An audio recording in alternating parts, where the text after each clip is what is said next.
प्रहलाद की जो बुआ थी, उसने दुनिया के लोगों ने कहानी गलत गढ़ दी, पूरी कहानी गलत बताई। अगर दुनिया के लोग सही कहानी बताते तो भतीजा और बुआ का संबंध खराब नहीं होता। कहानी गलत थी ना। लोगों ने कहा, हिरण्यकशिपु ने अपनी बहन से कहा, बहन तू अपने भतीजे को गोदी में रखकर बैठ जा और चादर ओढ़कर बैठ जाना, तू बच जाएगी, तेरा भतीजा जल जाएगा। तो बुआ भतीजे को जलाने के लिए गोदी में लेकर बैठी। बोलो सही है कि गलत है? लोगों ने कहानी गलत बताई। होलिका, लोगों ने कहा उसने अपने भतीजे को जलाया। पहले तो होलिका का नाम तो निकालो कि होलिका का नाम क्या है। कथा वालों ने कह दिया हिरण्यकशिपु की बहन थी होलिका, वो अपने भतीजी प्रहलाद को गोदी में लेकर बैठ गई। वो प्रहलाद को हाथी के पांव के नीचे डाला, खोलते तेल में डाला, अग्नि में डाला, इसमें डाला, उसमें डाला, नहीं मरा। आखिरी में अपनी बहन से कहा, होलिका तो अपने भतीजे को गोदी में लेकर बैठ जा। पहले उस होलिका का असली नाम तो लाओ, जिस होलिका का नाम विष्णु पुराण में डूंडा लिखा है। क्या नाम लिखा है? डूंडा। होलिका का असली नाम लिखा है विष्णु पुराण में डूंडा। इसलिए आज भी होली में लकड़ी नहीं जलाई जाती, मोटे मोटे ढूंढ जलाए जाते हैं, क्योंकि उसका नाम डूंडा है।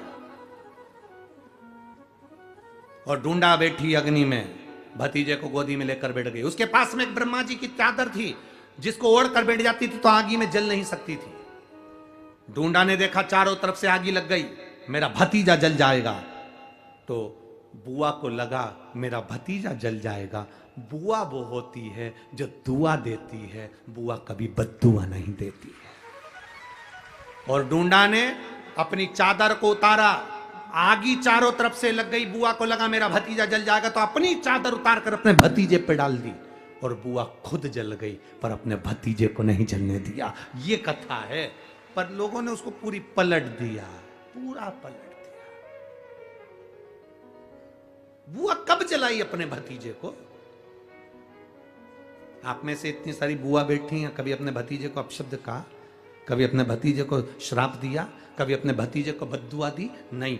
जब भी बोलती हो मेरा भतीजा खूब फले फूले, भगवान कृपा करे, मेरे भाई जैसा नाम कमाए, मेरा भैया कितना नाम कमाता वैसा मेरा भतीजा नाम कमाए, तो भतीजे को चाहिए जब बुआ घर में आए तो अपने मम्मी पापा से कहना, पापा मम्मी 2 साड़ी देना, क्योंकि अब मेरी नौकरी लग गई है, मैं कमाने लगा हूं, मैं कमा रहा हूं, इसलिए मम्मी एक काम करना, 1 साड़ी पापा देंगे अपनी बहन को और 1 मैं दूंगा अपनी बुआ को। तो मम्मी कहेगी तू अपनी बहन को देना, बुआ को क्यों दे रहा है? तो कह देना अगर आज मैं दूंगा तो उसके भी भतीजे उसको देंगे। यह हमारे यहां क्रम चालू होना चाहिए।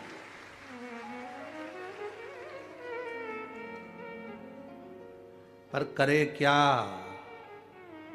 4 भाई 1 साड़ी बहन को जब देते हैं पैक करके, पूरी पैकिंग,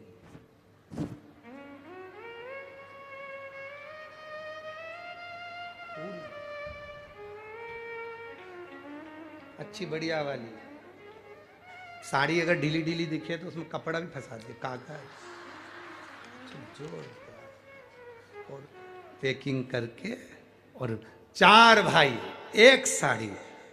चारों भाई राखी बनवाने के बाद ऐसे हाथ लगा के देते हैं जैसे पूरे पुणे की प्रॉपर्टी दे रहा है, पूरे पुणे की प्रॉपर्टी।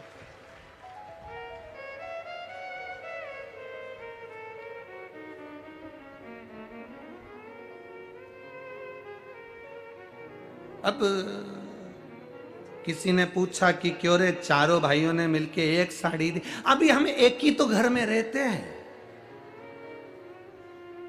सब एक हैं। तो एक काम करा करो, 1 थाली खाने की लगाओ, 1 भाई खाना खाए, बाकी के सब टच करके बैठ जाओ। एक ही जगह तो रह रहे हो, एक ही थाली में काम। तुम्हारे टच करने से 4 भाई का 1 साड़ी में हिस्सा हो गया, तो तुम्हारा समोसा तुम खाओ, बाकी के 3 भाई टच करके बैठे, पेट नहीं भरा है। अपने को क्या करना? अपन तो अपनी साड़ी ओढ़ो दादा, अब करो क्या उसको? चित्त क्या? विचार करिए जरा, भरोसा अपने भतीजा कहे नहीं देव, बहन बेटी को देने से कभी घटता नहीं है, कभी नहीं घटेगा, जिंदगी भर नहीं घटेगा। क्या घट रहा है? शिव को दिया कभी नहीं घटता, संत को दिया कभी नहीं घटता, और बहन बेटी को दिया, गौ माता को दिया, कभी नहीं घटता, कभी नहीं घटता।